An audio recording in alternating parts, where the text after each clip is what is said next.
It's all right. Here we go. I don't know if I'm still in this thing or not, but this is a Codger Challenge 2026 slow smoke competition video number 2. Figured I'd get it recorded and upload it, and regardless of what's necessary or not. But have the old Missouri Meerschaum, Missouri Legend, whatever it's called. Nice, nice clean stem there, of course. The good old Swedish safety matches.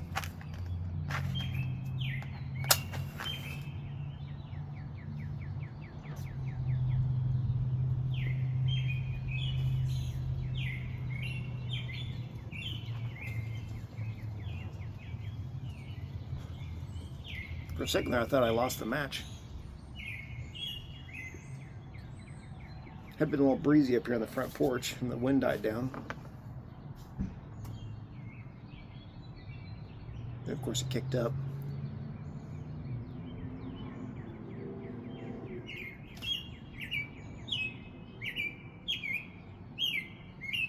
Carter Hall, of course.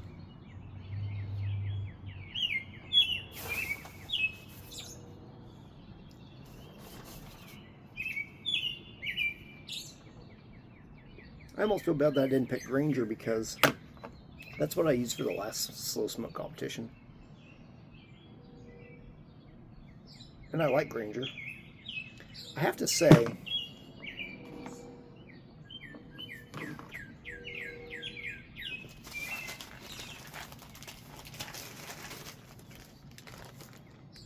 try to keep the matches dry.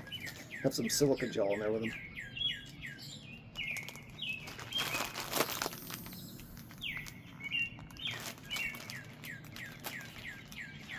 I have to say, a few weeks back, Mike, Cane Rod Piper, during one of the live streams, made a comment that last time he had Granger, I almost tamped it. I didn't. I almost tamped it outside my mouth, but I didn't actually tamp, so I gotta watch that. It's probably what did me in the first round.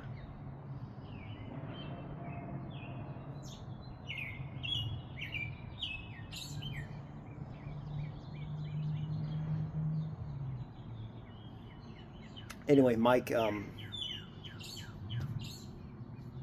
I'll put my tamper up here. I don't know if that'll remind me or not.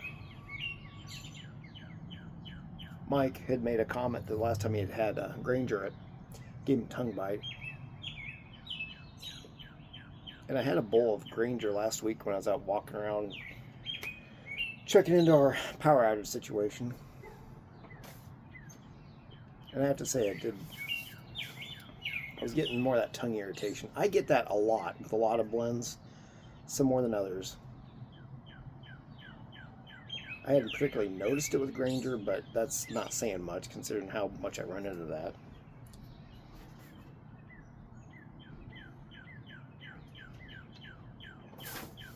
Things are essentially returned to normal around the Flint Hills Barter House after the whole power outage thing, bad storm power outage.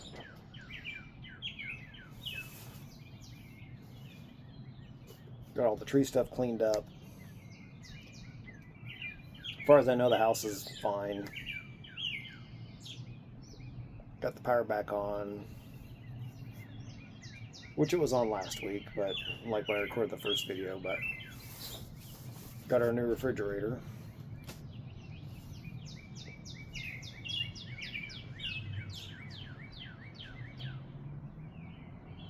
The only thing left to do is to still have some frozen foods at a friend's house. Well, we have some frozen / refrigerated foods at 2 different friends' houses, so just got to go pick those up. Probably do that today and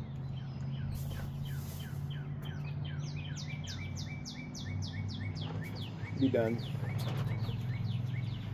Had to get a new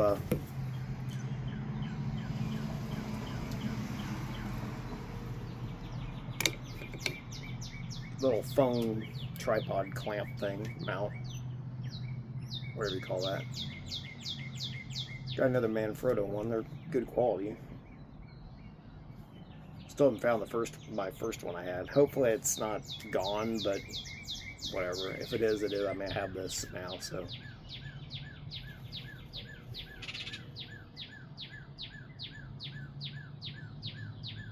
Uh-oh. Looks like I need to put more grape jelly in the Oriole feeder. I think an Oriole just flew up there. That one's a little bit not as bright yellow, though.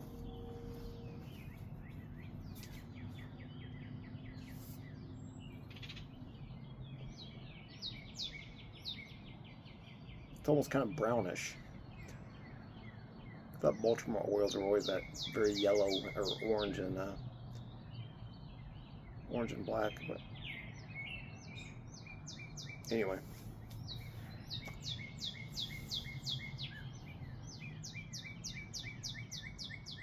Had a little bike race yesterday. Yeah, I getting ash all over my shirt.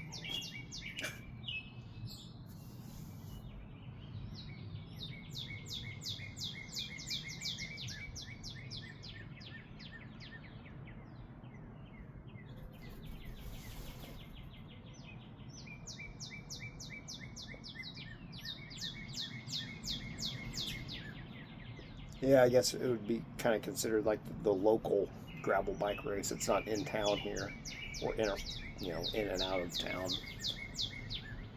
But there's a little town about 20 minutes away from here, and they had a little gravel bike race that was.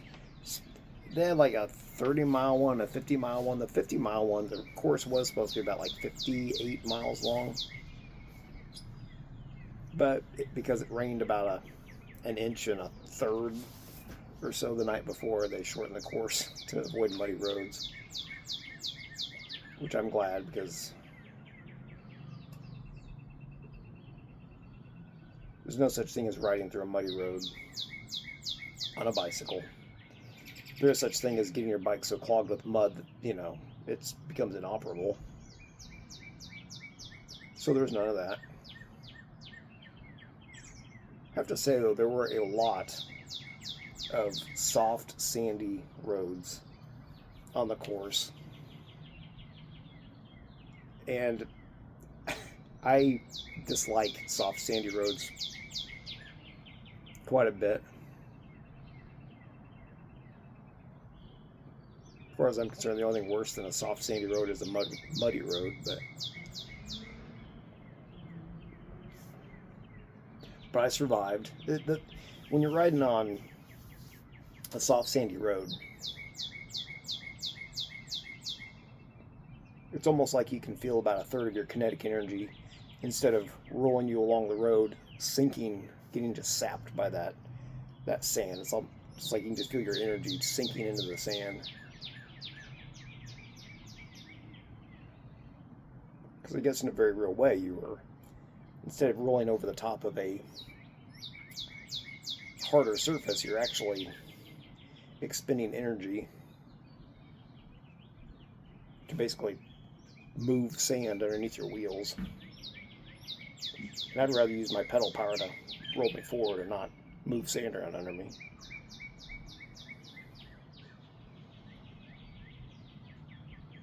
It's one of those things. I mean, it's a race, but I know I can't really compete for much of anything. I'm not a high power output rider. I don't know if I was really serious about training to maybe change that. Maybe I could ride with higher power longer. I don't know. I've always been more of a long haul endurance sort of rider.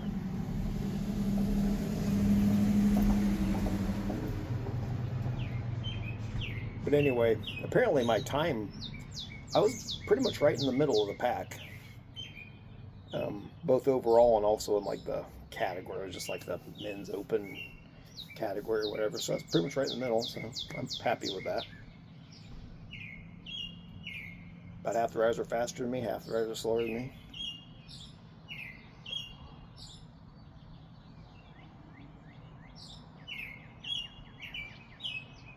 Yeah, on video went with this pipe.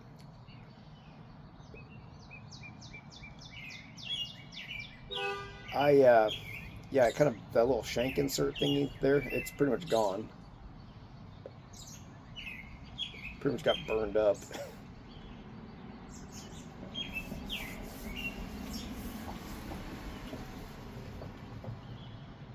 And the whatever the shank, tenon, stummel, I don't know, I like always get those all mixed up, but when I was done smoking that pipe, I could have just pulled it out.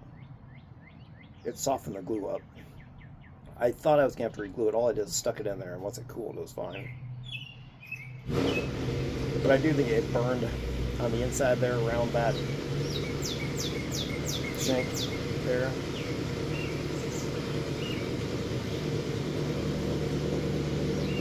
Somebody just fired up a very noisy vehicle.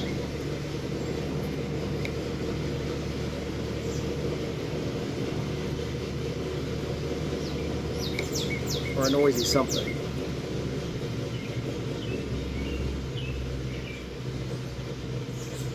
Anyway, it's the type of situation where I would have stopped smoking that thing and let it cool down, obviously, but I didn't want to do that because I wanted to, keep my time going. If my time was still going after that little tamper incident.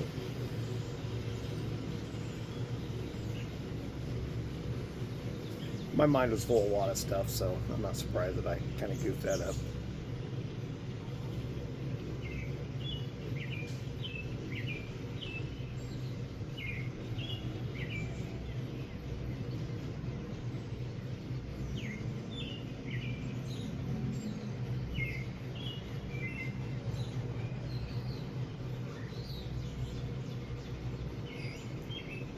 I have to say, with all the pipe ones that do seem to irritate my tongue smoke-wise, Carter Hall treats it pretty well.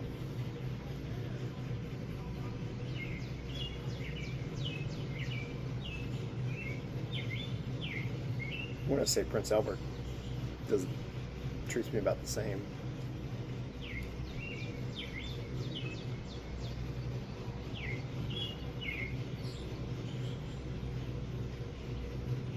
I need to get my hands on some old Sir Walter Raleigh. I have only had the new stuff. I like the new stuff. I don't really mind the vinegary thing that much, I guess. Although, I think I would like it better if it wasn't like that. Therefore, I think I would like the older stuff better.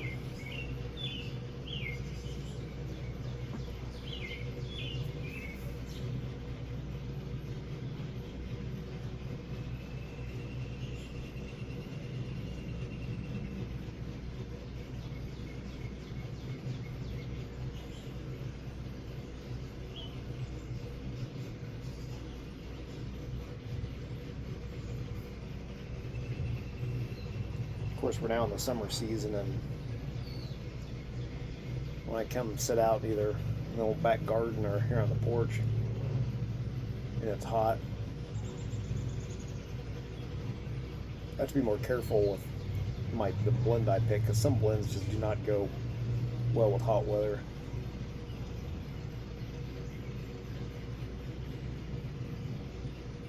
I really think Latakia English blends are probably overall my favorite type of blend,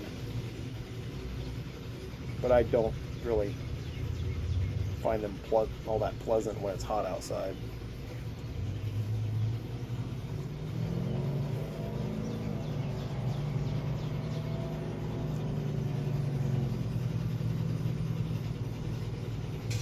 And I find that a blend that's heavier and freak, I don't like smoking those when it's hot out either. Because even in ideal temperature situations, a blends with lots of Perique don't treat me very well to begin with, and it's even worse when it's hot. It's taken me a while to figure out that I'm not really the biggest fan of Perique, I don't think. I do enjoy a lot of blends that have some Perique in them, but it's not terribly heavy.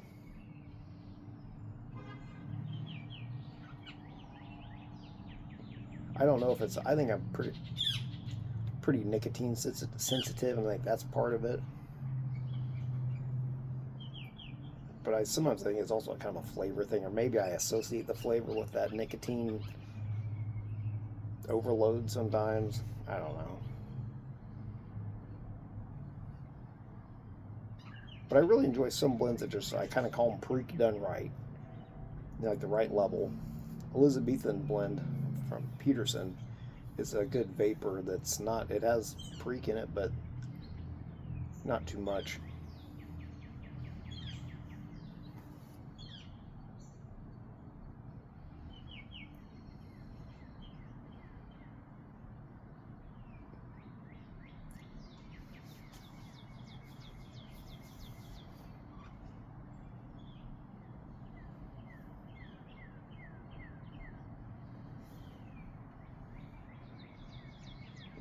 I don't know if this is just my own kind of sometimes anti-Perique bias talking, but sometimes I feel that a lot of the blends from Cornell and Deal, it's like they love putting their like St. James Perique and all sorts of stuff, and I'm not the biggest fan of that.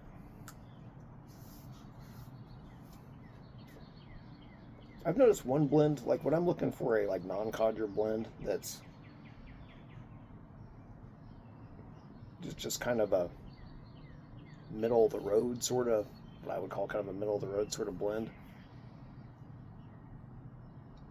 I've been smoking a lot of Oriental Silk from Cornell and Deal.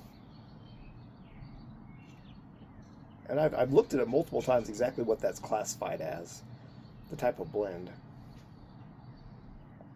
And I can't remember off the top of my head. But I think it's like a lot of Virginia. I'm assuming probably a little bit of Burley in there. Some Orientals. And I think I'm pretty sure it has a little bit of Perique in it, but not too much. I used to say my kind of good middle of the road sort of blend was Haunted Bookshop, and it was for a while. Until the Perique started doing me in. And for a long time I didn't even realize that there was Perique in it. I don't know how it was possible, but I guess I just thought I was smoking a bunch of Burley. That was, pretty early on in things, but I don't know the last time I smoked Haunted Bookshop. I probably took it out with me on a camping trip or something.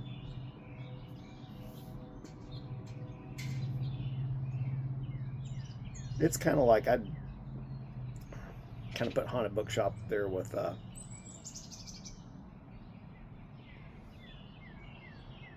what's that one? Orion Zero. I think that's classified as a vapor, but it's just that one has a bit too much Perique for me. Like I've said before, sometimes when I'm out camping, I like that well enough.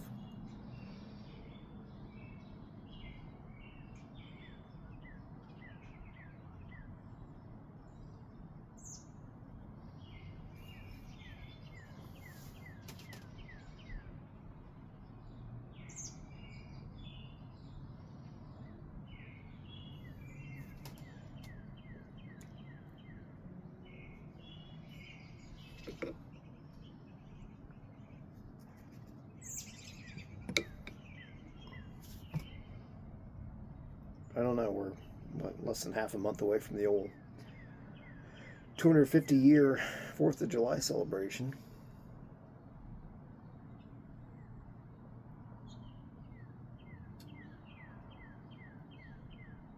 Have the Betsy Ross flag out and the American flag, current American flag.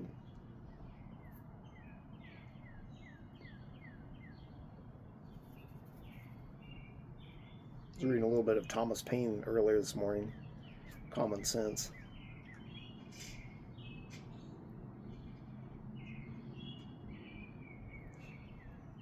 I was waiting for the computer to do something, so I sat and read for a bit.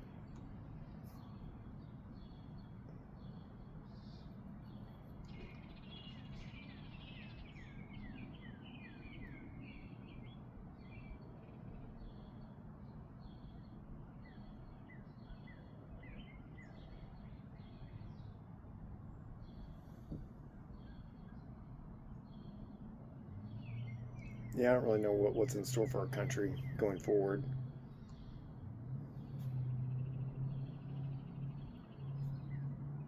I really do hate that we're such a divided country, but at the same time,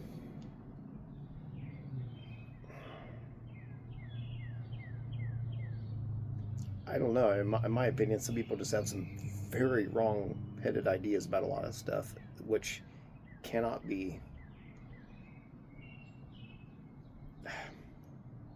They can believe what they want, but I think they have some very bad, some very wrong, and sometimes very evil ideas about certain things, opinions about certain things. And I think that sort of thing has to be resisted.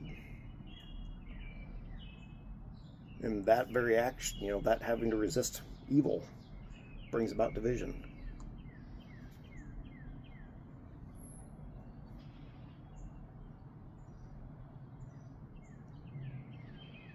I'm not saying that conservative people are right all the time about everything either, but in my opinion, some people, at least on the far left, have some very bad, some very wrong, and sometimes very evil ideas about things.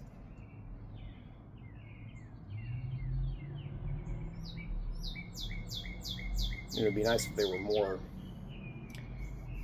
moderate in that stuff. I think we could all get along much better if they were. In that said, there are some, more far-right conservative people. It would be nice if they were more moderate about some things.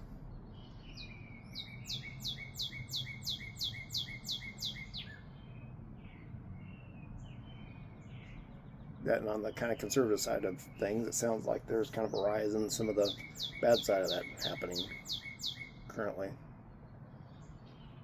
And that's not good.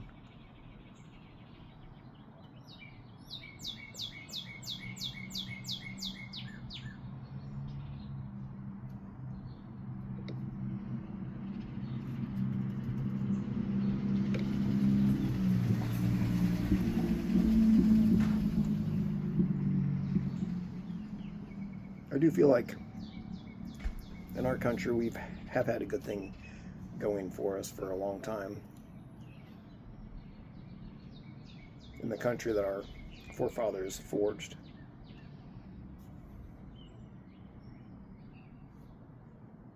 Not perfect, obviously, but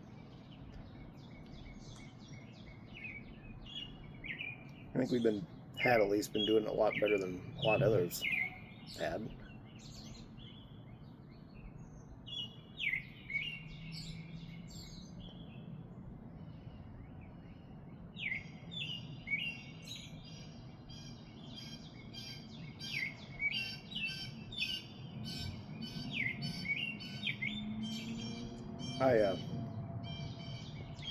A little while back I got getting ash. I tend to blow ash out of this cob pipe all over me.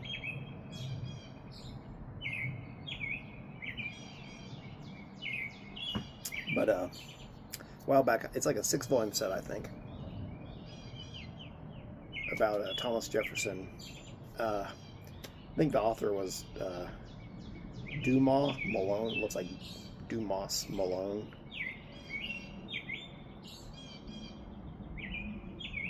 So I have the physical copies of them. I have a hard time finding the time to sit around and actually read books, but I can listen to audiobooks much more easily. And I found that on Audible. I don't even think I had to buy it. I think it was like included with the membership. So I started listening to the first volume of that. Got distracted by a lot of podcasts and stuff I've been trying to keep up with too.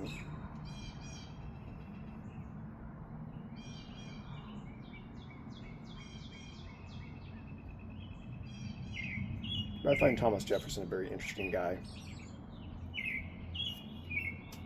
And I remember my one of my fourth grade teachers. We had two of them. We had one in the morning, and one in the afternoon. But it was my morning fourth grade teacher. I think it was a year after I was in fourth grade. It was when I was in fifth grade. Remember, she like saw me out on the playground. She asked me like what I was up to, into, whatever, what I had going on in my life. And she said that like that I always had reminded her of Thomas Jefferson. I guess the types of things I was interested in, and I just kind of the way I don't know, like my hunger for knowledge, I guess. I don't know if that's the way I want to put it, but and I have to admit, I really think I agree with what she was thinking there. The funny thing is, I'm kind of surprised that way back then she was able to kind of figure that. I know I'm that way now. I guess I was that way too, on like kind of like a fourth grader level. But I'm a little surprised she picked up on that.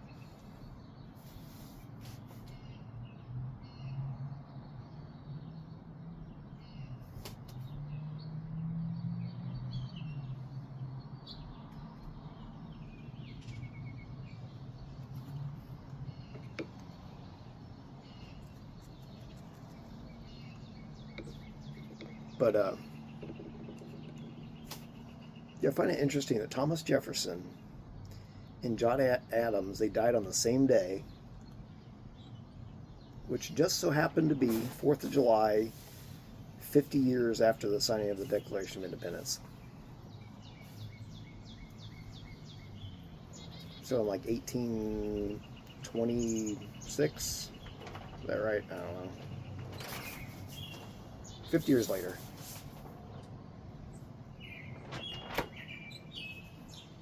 And I'm sure that they, as it was so close, I'm pretty sure that they kind of kept themselves going to that day and then kind of gave up at that point, sort of thing.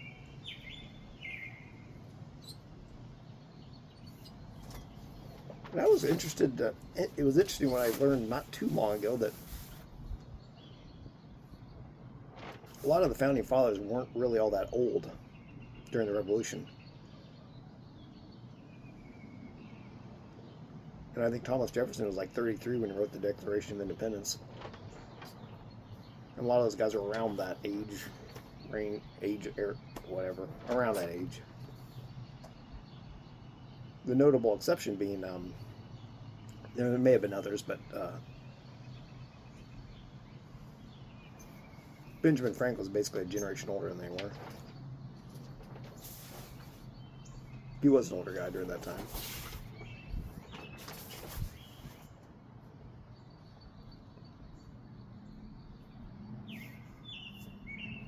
And talk about a guy that was into just about everything.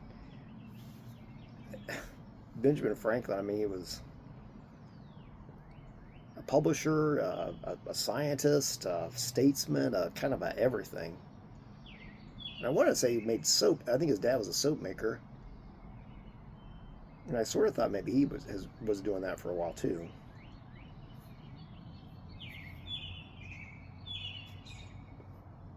Pretty sure one of Benjamin Franklin's siblings died because they fell into like a bucket or barrel or something full of soap suds or something at their dad's soap making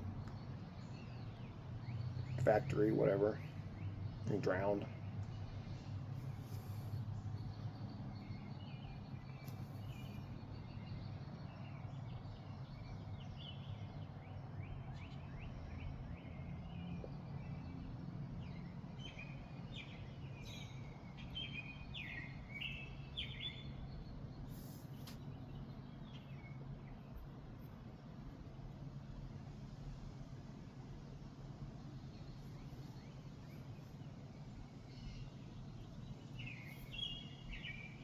But yeah, I have to say, I'm happy to have been born in the United States.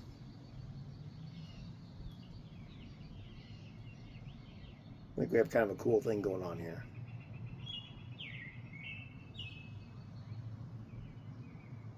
It's a really beautiful country. Kind of have a little bit of everything here, it seems like naturally speaking.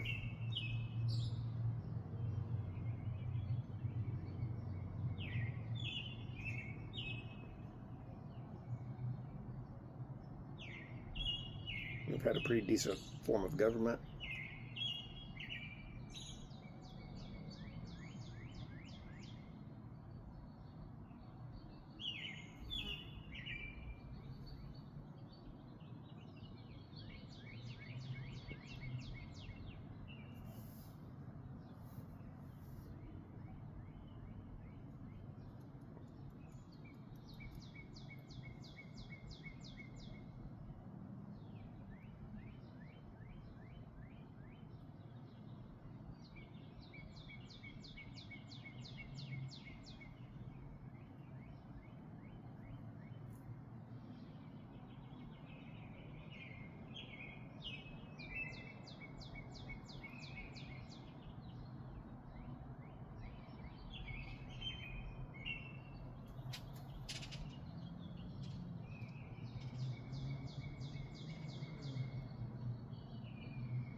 A couple Orioles flying around.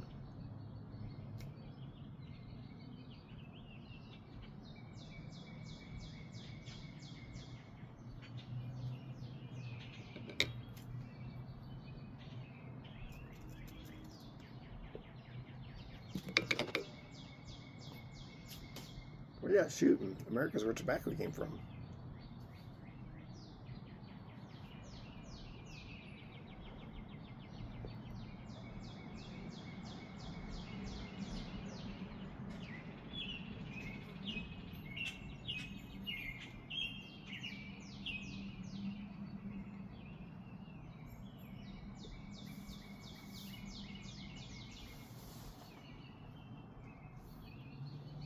One thing I don't like about sitting out here in the summer is all the flies that start buzzing around.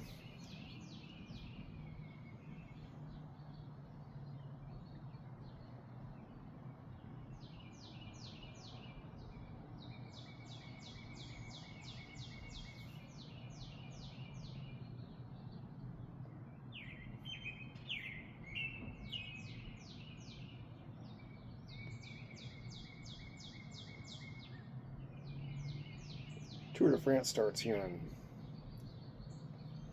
2 or 3 weeks, something like that.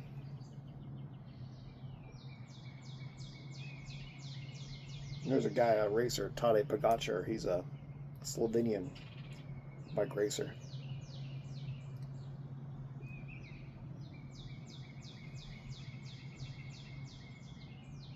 Who quite possibly will go down in history as like the best bike racer of all time, even eclipsing Eddie Merckx, who for a long time, well, for the last like 40, 50 years has been considered the best bike racer of all time. He's won the Tour de France the Tadej Pogacar has won the Tour de France 4 times.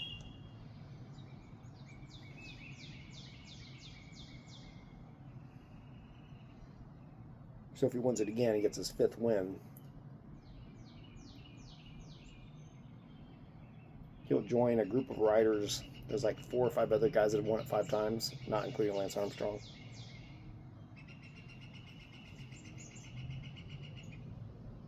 Nobody's won it more than 5 times other than Lance Armstrong, who was stripped of those titles. So if Tadej Pogacar wins it 2 more times, he will have more official tour wins than anybody else.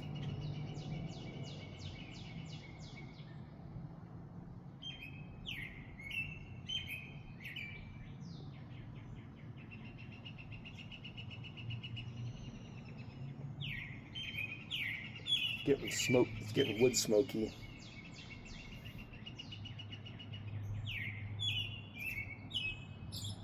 Time to get towards the bottom.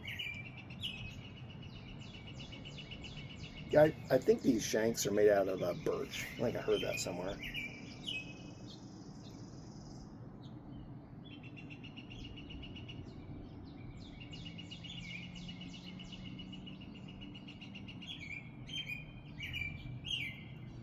France has not had a French rider win the Tour de France since like 1985 or something.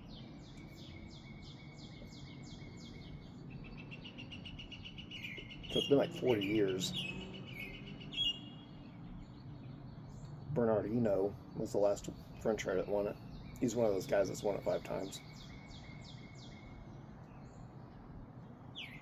About when he stopped winning, that was the era when Greg LeMond won it. He won it 3 times. The only American to win it and still have his title, and like Floyd Landis and Lance Armstrong, that got busted for doping.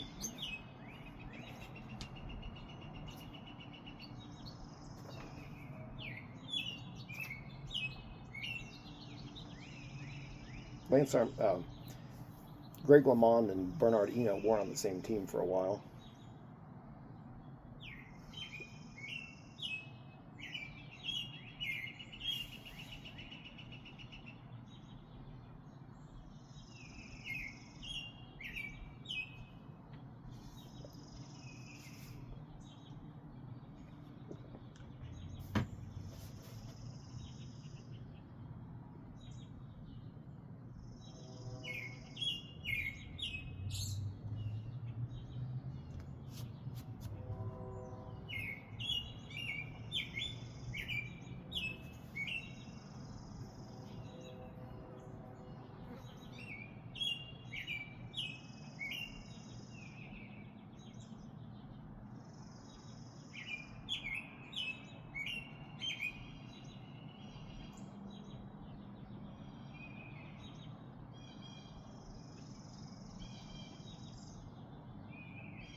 Almost done.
Well, still a teeny bit of smoke coming out of there somewhere, but I'm going to call this done. Yeah, the sticker started kind of peeling a little bit on one side. Getting kind of hot. Well, I don't just suppose I know it was. Anyway, well, that's number 2 down. It wasn't quite as nasty at the bottom as it was the first time. But anyway, there's video number 2. I don't know if I was still on this thing or not, but there we go. So, anyway, I'm Flannels Briar Gareth, and I'll see you next time.